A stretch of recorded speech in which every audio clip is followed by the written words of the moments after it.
Hello guys, कैसे हो आप सभी? आई होप सभी अच्छे होंगे गाइस। तो गाइस, आपका स्वागत है हमारे चैनल पे। अगर चैनल को सब्सक्राइब नहीं किया तो चैनल को सब्सक्राइब जरूर कर ले और बेल आइकन जरूर दबा, जितना भी क्लासेस के नोटिफिकेशन है टाइम टू टाइम आपको मिलता रहेगा। तो गाइस देखो, ये हमारा टारगेट कर रहा हूँ मैं एसबीआई क्लर्क 2022, क्योंकि देखो इसका नोटिफिकेशन आपको अप्रैल के लास्ट वीक में या मई मंथ में आपको जरूर देखने को मिलेगा। तो देखो गाइस, ये आपका 60 डेज का मैं क्रैश कोर्स स्टार्ट कर रहा हूँ, ठीक है। तो आज हमारा डे कौन सा है इसका? ये डे 1 होगा गाइस। तो इस 60 डेज में मैं आपको प्री लेवल से लेके मेंस लेवल के पजल्स, आपके सीटिंग अरेंजमेंट, चाहे आपके जितने भी सिलेबस है, अल्फान्यूमेरिक सीरीज है, स्लॉग्स है, इनइक्वालिटी है, अल्फान्यूमेरिक सीरीज है, तो डायरेक्शन है, ब्लड रिलेशन है, सारे प्रकार के आपका सिलेबस मैं इसमें कवर कराऊंगा, ठीक है। अब देखो, इसमें क्या है मैं आपको बताऊंगा आज कि आपको कैसे बैंक एग्जाम में क्लर्क और पीओ के एग्जाम को कैसे करेक्ट करें। तो इसके लिए मैं क्या कर रहा हूँ, आज डेमो क्लासेस ये मेरी डे 1 होगा। डे 1 में मैं क्या करूंगा, पूरा आपको सिलेबस बताऊंगा, लास्ट ईयर की कट ऑफ बताऊंगा, क्या क्या मेंस की कट ऑफ क्या गई, प्री की कट ऑफ क्या गई और क्या एग्जाम का पैटर्न होता है। चलिए स्टार्ट करते हैं आज के सेशन। देखो, सबसे पहले मैं बात कर लूँ एसबीआई क्लर्क के 2022 को टारगेट अगर मैंने किया है। तो अब देखो, आपका आरबीआई का पेपर हुआ था, आरबीआई असिस्टेंट का पेपर हुआ। अब किसी का अच्छा गया तो वो मेंस की तैयारी करेगा, और ईएसआईसी यूडीसी दो एग्जाम आपके ऑलरेडी हो चुके हैं। अब जिसका अच्छा गया दोनों एग्जाम, वो मेंस की तैयारी कर रहा है। बट जिसके एग्जाम अच्छे नहीं गए तो वो अब क्या करे? तो उसके लिए मैंने आपको बताया, आपका अब टारगेट होना चाहिए एसबीआई क्लर्क, ठीक है। अब देखो, बात करें एग्जाम स्ट्रक्चर की। इसका एग्जाम स्ट्रक्चर क्या होता है? इसमें 3 एग्जाम होते हैं। पहला एग्जाम होता है आपका प्री। इसमें क्या होता है, 3 सब्जेक्ट आते हैं, इंग्लिश, रीजनिंग और मैथ्स, 3 सब्जेक्ट आते हैं। उसके बाद करें हम मेंस एग्जाम की। उसके बाद कौन सा होता है हमारा मेंस एग्जाम होता है। मेंस में आपका एक सेक्शन जुड़ जाता है, जो है आपका जीए सेक्शन, ठीक है। और आपका तीसरा टेस्ट होता है आपका एलपीटी, लैंग्वेज प्रोफिशिएंसी टेस्ट। ये उनके लिए होता है जो अदर स्टेट में भरते हैं। जैसे आप हिंदी, जैसे आप राजस्थान से हो, बिलोंग करते हो, आपने कहाँ से भरा, गुजरात से भरा या महाराष्ट्र से भरा, तो वहाँ की जो लोकल लैंग्वेज है वहाँ पे आपको टेस्ट होता है, नॉर्मल टेस्ट होता है, आप इजीली करेक्ट कर जाओगे उसको भी, ठीक है। तो ये मेरा एग्जाम का स्ट्रक्चर, ठीक है। उसके बाद हम बात करें जो प्री लेवल का जो एग्जाम का पैटर्न होता है ना, वो क्या होता है। देखो, 3 सब्जेक्ट आते हैं। एक आता है आपका इंग्लिश लैंग्वेज, दूसरा होता है न्यूमेरिकल एबिलिटी, तीसरा होता है आपका रीजनिंग। 3 सब्जेक्ट हो गए। 30 क्वेश्चन आते हैं आपके इंग्लिश में, 35 क्वेश्चन आते हैं रीजनिंग और मैथ्स के अंदर। 30 मार्क्स होते हैं इसके, 35 मार्क्स होते हैं आपके न्यूमेरिकल एबिलिटी के और 35 मार्क्स होते हैं आपके रीजनिंग के। टोटल होता है आपके 100 क्वेश्चन होते हैं और 100 मार्क्स के होते हैं, ठीक है। अब इसमें क्या होता है, आपकी सेक्शनल टाइमिंग होती है, 20-20 मिनट आपको हर सब्जेक्ट में मिलेंगे, ठीक है। टोटल आपका 1 घंटे का होता है। हर सब्जेक्ट में आपको 20-20 मिनट की मतलब सेक्शनल टाइमिंग होगी इसके अंदर, ठीक है। अब बात करें इसमें सेक्शनल कट ऑफ की, तो इसमें कोई सेक्शनल कट ऑफ नहीं होती। जैसे आईबीपीएस में क्या होती है, हर सब्जेक्ट की सेक्शनल कट ऑफ होती है, बट इसके अंदर क्या होता है, आपकी सेक्शनल कट ऑफ नहीं होती। उसके बाद अब बात करें नेगेटिव मार्किंग की, तो 1/4 आपकी नेगेटिव मार्किंग होती है। मतलब 4 क्वेश्चन अगर आपके रॉन्ग हो गए, ठीक है, तो आपके कितने मार्क्स माइनस हो जाएंगे, आपके 1 नंबर आपका माइनस हो जाएगा, ठीक है। चलिए, अब बात करें हम मेंस लेवल की। तो मेंस में भी क्या होता है, आपकी सेक्शनल कट ऑफ नहीं होती है, ठीक है, और वही आपकी नेगेटिव मार्किंग होती है 1/4, ठीक है। अब देखो, इसके अंदर एक सब्जेक्ट जुड़ जाता है जो आपका होता है जनरल इकोनॉमी या बैंकिंग अवेयरनेस, मतलब जीए की बात कर ले, जनरल अवेयरनेस। देखो, पहला आता है आपका रीजनिंग और कंप्यूटर एप्टीट्यूड। कंप्यूटर तो आपको अगर देखा होगा 3-4 साल से ना के बराबर ही आ रही है, ठीक है। तो हमारा फोकस क्या होना चाहिए, रीजनिंग। 45 क्वेश्चन आते हैं और 60 मार्क्स होते हैं और 60 मिनट में। तो अगर आप देखो, 45 मार्क्स है, 60 मिनट है, मतलब आपको लेवल तो दिखेगा, ठीक है।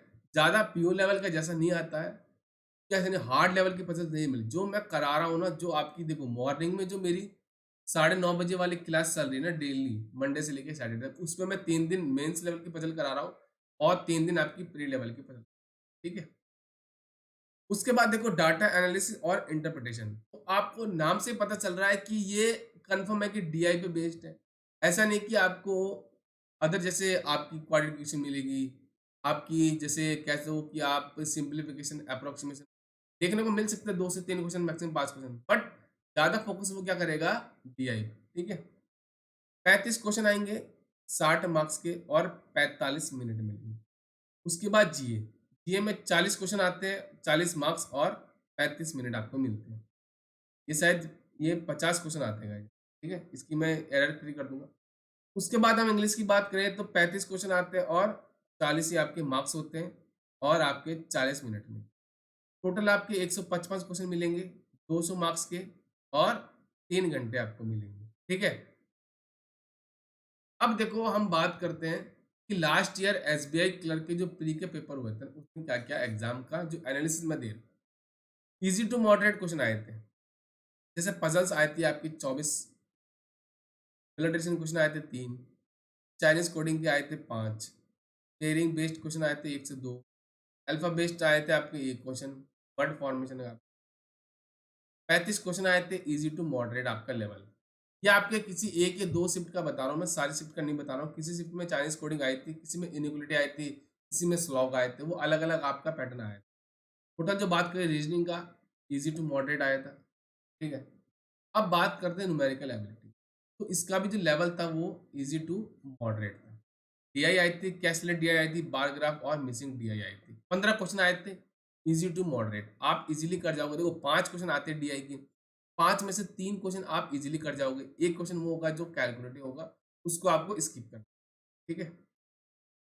उसके बाद किसी किसी शिफ्ट में मिसिंग नंबर आए थे, किसी में आपकी रॉन्ग नंबर सीरीज आए थे। टोटल 5 क्वेश्चन आए थे और इजी लेवल के, ठीक है। अप्रोक्सीमेशन आए थे किसी शिफ्ट में, किसी में सिंप्लीफिकेशन आए थे, किसी में दोनों आए थे। तो 5 क्वेश्चन आए थे और इजी लेवल के। उसके बाद करें वर्ड प्रॉब्लम की, मतलब अर्थमेटिक। अर्थमेटिक के आपको कम से कम 10 क्वेश्चन मिलेंगे जो इजी टू मॉडरेट होंगे। आप इजीली देखो, आपको ये नहीं करना है कि आपको सारे अर्थमेटिक के टॉपिक करने हैं। आपको 5 से 6 टॉपिक आपको ऐसी पकड़ करनी है, चाहे आपके प्री में आ जाए वो क्वेश्चन, चाहे आपके मेंस में आ जाए, आपको इजीली क्रैक करना है उन क्वेश्चंस को। देखो आपको ये नहीं करना है कि 100 में से 100 नंबर लेके आने हैं। आपको जस्ट कट ऑफ क्वालिफाई करनी है प्री में। अगर देखो जिस बच्चे के 90 कोई नंबर आएंगे वो भी आपके साथ मेंस देगा, जिसके कट ऑफ से एक नंबर ऊपर है या कट ऑफ के बराबर मार्क्स है वो भी आपके साथ मेंस देगा, ठीक है। चलिए अब बात कर लेते हैं हम इंग्लिश लैंग्वेज। ओवरऑल इसका क्या था, इजी टू मॉडरेट लेवल था। आर्ट्स के क्वेश्चन आए थे 7 से 8, इजी टू मॉडरेट थे। क्लोज टेंड आए थे 5 क्वेश्चन, इजी थे। डबल फिलर्स आए थे, किसी में सिंगल फिलर्स मिले थे, 3 से 4 question, easy to moderate.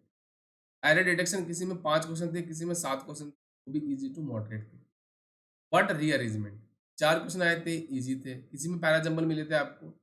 Match the following 3 question, easy to level. Phrase replacement 3 question, easy.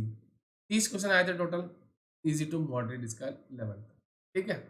मैं क्या करूंगा, जैसे जो आपकी डे 2 होगा ना इसका, उसमें मैं आपको मेमोरी बेस्ड पेपर कराऊंगा, तो आपको पता चल जाएगा रीजनिंग का कैसे कैसे मैंने क्वेश्चन अटेम्प्ट किए। अब देखो बात करते थे हम कट ऑफ की, तो 2021 के लिए जो कट ऑफ थी ना हमारी, वो क्या थी, ठीक है। ये हमारी 2021 के लिए कट ऑफ थी, ठीक है। ये मैंने सारी स्टेट की ले ली। जैसे हम बात करें इसके लिए आंध्र प्रदेश की नहीं मिली मुझे, बट अंडमान निकोबार की बात करते हैं 66.25, अरुणाचल प्रदेश की 69.25, ओबीसी जनरल के लिए, ओबीसी के लिए सेम है, एसटी के लिए सेम है, एसटी के लिए आपकी 55.75 और ईडब्ल्यूएस के लिए 69.25, ठीक है। बात करते हैं आसाम की, तो 68.50 गई थी। बिहार की नहीं मिली मुझे, छत्तीसगढ़ की आपकी गई थी 76.5। मतलब आपको मान के चलना होगा, आपको 70 प्लस मार्क्स तो आपको लेके आने पड़ेंगे, तभी आपका सिलेक्शन होगा। अब बात करते हैं दिल्ली की। दिल्ली में कट ऑफ क्या गई 83, गुजरात की 64.5, हरियाणा की 79.75, हिमाचल की 80.5, 80.25, झारखंड की 69.25। बात करते हैं राजस्थान की, राजस्थान की 77.75, महाराष्ट्र की 66.25, मध्य प्रदेश की 81.75, उत्तराखंड की 81.75।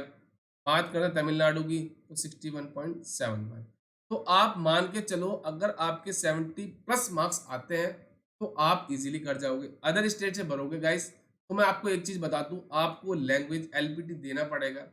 सोच समझ के भरना फॉर्म, तो वो नोटिफिकेशन आएगा। ठीक है, एक चीज मैं आपको प्रॉपर तरीके से बताऊंगा, ये कट ऑफ है, इसको टारगेट करना है। देखो आपको पहले तो कोशिश करने की होगी आपकी स्पीड बढ़ानी।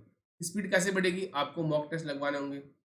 मॉक टेस्ट लगाओगे तो आप पहली चीज़ फ़ोकस करोगे एक्यूरेसी पे। एक्यूरेसी अगर आपकी मेंटेन हो जाएगी 100% तो आपका ईज़िली एग्ज़ाम क्रैक हो जाएगा स्पीड के साथ-साथ। ठीक है? चलिए, अब बात कर लेते हैं हम मेंस लेवल की। मेंस में हमारी कट ऑफ गई। देखो 200 मार्क्स है ना? 200 मार्क्स में देखो अंडमान निकोबार कितनी गई 86.25, असम कितनी गई 88, ये जनरल की है, ये ओबीसी की है। दिल्ली की बात करें तो 99। तो आपको पता चल गया होगा कि हमारा प्री क्या है, स्पीड प्लस एक्यूरेसी, बट हमारा जो मेंस है ना एग्जाम, वो जस्ट एक्यूरेसी पे मेंटेन करता है, डिपेंड करता है। ठीक है? गुजरात की गई 87, हरियाणा की गई 97, हिमाचल प्रदेश की गई 99.5, कर्नाटका गई 86, महाराष्ट्र की गई आपकी 88.25, मध्य प्रदेश की गई आपकी 97.75, राजस्थान की बात कर ले तो 94.25, उड़ीसा गई आपकी 95.5, सॉरी गाइस, उत्तर प्रदेश की गई आपकी 95.75, उत्तराखंड की 96.25, वेस्ट बंगाल की गई आपकी 95.25। तो आपने देख लिया मेंस आपका क्या है, एक्यूरेसी का खेल है। ठीक है? अगर आपको देखो यही चीज रखनी है, अप्रोच सीखो, ठीक है, डीआई बनाने की और सिटिंग अरेंजमेंट, इन दो टॉपिक पे फोकस कर लो और जीए आपकी मजबूत कर लो, आपका एग्जाम क्वालिफाई है, क्योंकि इसमें क्या सेक्शनल कट ऑफ होती नहीं है। तो एक से दो सब्जेक्ट को आप मजबूत कर लो। ठीक है? क्योंकि हिंदी मीडियम वाले बच्चे क्या करते हैं, इंग्लिश में जस्ट कट ऑफ क्वालिफाई करने की कोशिश करता है, तो आपके लिए गुड चांस है कि इसमें सेक्शनल टाइमिंग नहीं, सेक्शनल कट ऑफ नहीं है, सॉरी। देखो, अब मैं बात कर लूँ 2000 जो आपका एसबीआई क्लर्क का सिलेबस है। ठीक है? रीजनिंग में आपके क्या आती है, logical reasoning, alphanumeric series, ranking, direction, alphabets test, data sufficiency, coded inequality जो आपको मेन से मिलती है, sitting arrangement, puzzle, tabulation, slog, blood relation, input output और कोडिंग डिकोडिंग। इनपुट आउटपुट आपको मिलता है मेंस लेवल में। बात करते हैं न्यूमेरिकल एबिलिटी की, सिंप्लीफिकेशन आते हैं आपके। ठीक है? आपके कहाँ गए, देखो नंबर सिस्टम करना है आपको, सीक्वेंस सीरीज। तो देखो डीआईआई तो आपको करनी ही करनी है, बट अगर बात करूँ ना मैं आपके जैसे टॉपिक अर्थमेटिक, तो आप प्रॉफिट लॉस कर लो, मिक्सर एलिगेशन कर लो, एसआई डी सीआई में से कोई एक टॉपिक कर लो, टाइम एंड वर्क कर लो, डिस्टेंस कर लो, हाइट एंड डिस्टेंस, ये टाइम एंड डिस्टेंस, मेंसुरेशन कर लो, रेशियो एंड प्रोपोर्शन और percentage, permutation, combination and probability. But मैं बात करूँ ना, आपको सबसे पहले क्या करना है, आपको रेशियो करना है, परसेंटेज करना है, ये दो टॉपिक आपको परफेक्ट करना है। उसके बाद आप profit loss, time and work and time and distance ही करना है। ठीक है? बात करें इंग्लिश, इसमें आपके आरसी आता है, क्लोज टेस्ट आते हैं, पैराजम्बल्स आते हैं, मिसलेनियस टॉपिक आते हैं जैसे single filler, double fillers, cloze test हो गई, फिल इन द ब्लैंक्स आते हैं, मल्टीपल मीनिंग वाले, एरर स्पॉटिंग और पैराग्राफ कॉम्प्लीशन। तो आपको क्या करना है, ये सब कुछ है। मैं हर सब्जेक्ट की आपको स्ट्रेटेजी बता दूंगा कैसे आपको क्वालिफाई करना है। जैसे देखो मैं एग्जाम्पल के तौर पर करूँ इंग्लिश, आपको पता है अगर आप हिंदी मीडियम से हो तो देखो गाइस, ग्रामर ऐसा टॉपिक है आप कभी कंप्लीट नहीं कर पाओगे। आपको क्या करना है, देखो न्यूज़पेपर रीड करना है। न्यूज़पेपर में क्या करना है, एक तो द हिंदू, ठीक है? अगर द हिंदू आपको समझ में नहीं आ रहा तो आप इंडियन एक्सप्रेस के साथ जा सकते हो। जो आपका एग्जाम का लेवल होता है ना, वो इंडियन एक्सप्रेस के हिसाब से, अगर आपने तो आपको स्टार्टिंग, जैसे मैं हिंदी मीडियम का स्टूडेंट था, मुझे 1 महीने तक बोरिंग लगा, बट मैंने पढ़ना नहीं छोड़ा है द हिंदू को। मैं पढ़ता गया, पढ़ता गया, पढ़ता गया। तो धीरे-धीरे आपकी हैबिट हो जाएगी। रीडिंग हैबिट अगर आपकी हो गई, तो आपको पैराजम्बल, आरसी हो गई, सिंगल फिलर, डबल फिलर्स, ठीक है? पैराजम्बल्स हो गए, ये आप इज़िली कर जाओगे। और अगर न्यूज़पेपर पढ़ते हो, तो आपकी जीए भी मजबूत होती है। और ग्रामर के लिए आप क्या करो, आप देखो टीचर के मैंने नाम बताए थे आपको ग्रामर के लिए। एक मैंने आपको बताए थे निमिषा बंसल मैम, ठीक है?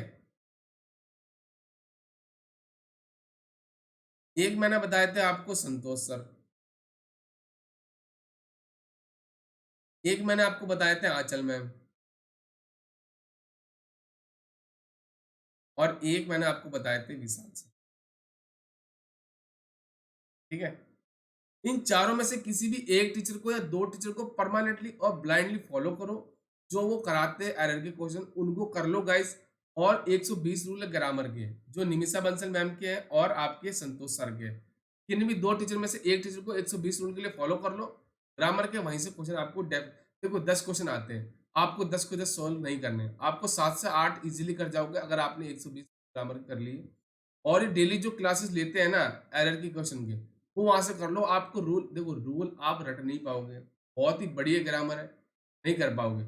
आप जो ये करवाते हैं ना डेली क्वेश्चंस वो कर लो, बस काफी है। और अपना न्यूज़पेपर रीडिंग को मत छोड़ो, जरूरी नहीं न्यूज़पेपर रीडिंग करो, नॉवेल्स पढ़ो, इंग्लिश मूवीज देखो, इंग्लिश न्यूज़ सुनो, इंग्लिश गाने सुनो, आप बस यही कर लो, बहुत है इसके लिए, ठीक है। तो ये था आज का ओवरऑल क्लासेस थी मेरी, जो मैंने डेमो दिया है पूरा एसबीआई क्लर्क के लिए, कैसे मुझे क्वालिफाई करना है, क्या कट ऑफ थी, क्या मेंस की कट ऑफ थी, तो ठीक है। तो ये मेरा था। अब डे 2 के लिए मैं क्या करूँगा, आपका जो मेमोरी बेस्ड पेपर है ना, वो लेके आऊँगा मैं, ठीक है? मेमोरी बेस्ड पर सॉल्व कराऊँगा डे 2 के लिए, उसके बाद मैं बेसिक से पूरा आपका लेके चलूँगा, ठीक है?